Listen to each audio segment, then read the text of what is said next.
మనలో చాలా మందికి ఎంత కష్టపడి డబ్బు సంపాదించినా ఆర్థిక ఇబ్బందులు తప్పవు. ఎందుకంటే అనవసర ఖర్చులు ఎక్కువగా ఉండటం వంటి కారణాలతో డబ్బు చేతిలో నిలబడదు.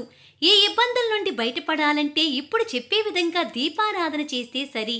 మంగళవారం, శుక్రవారం ఆవు నేతితో దీపారాధన చేస్తే సకల సంపదలు కలుగుతాయి. మంగళవారం సూర్యోదయానికి ముందే నిద్రలేచి తలస్నానం చేసి ఇంటిని శుభ్రం చేసుకుని పూజకు కావలసిన వస్తువులను సిద్ధం చేసుకోవాలి. దీపారాధన చేసే కుందీకి పసుపు కుంకుమ పెట్టాలి.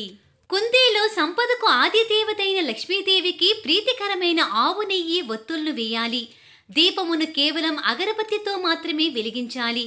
ఈ విషయాన్ని తప్పనిసరిగా గుర్తించుకోవాలి. అగ్గిపుల్లతో అసలు దీపాన్ని వెలిగించకూడదు.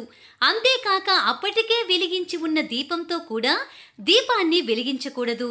ఈ విధంగా ఆవు నెయ్యితో దీపారాధన చేయటం వలన ఆర్థికాభివృద్ధి కలుగుతుంది. అప్పుల బాధలు ఉండవు.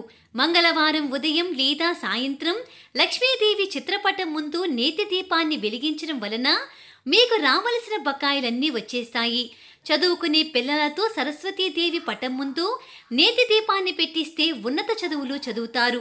ఈ నేతి దీపారాధన మంగళవారం లేదా శుక్రవారం మీకు వీలుని బట్టి చేయవచ్చు.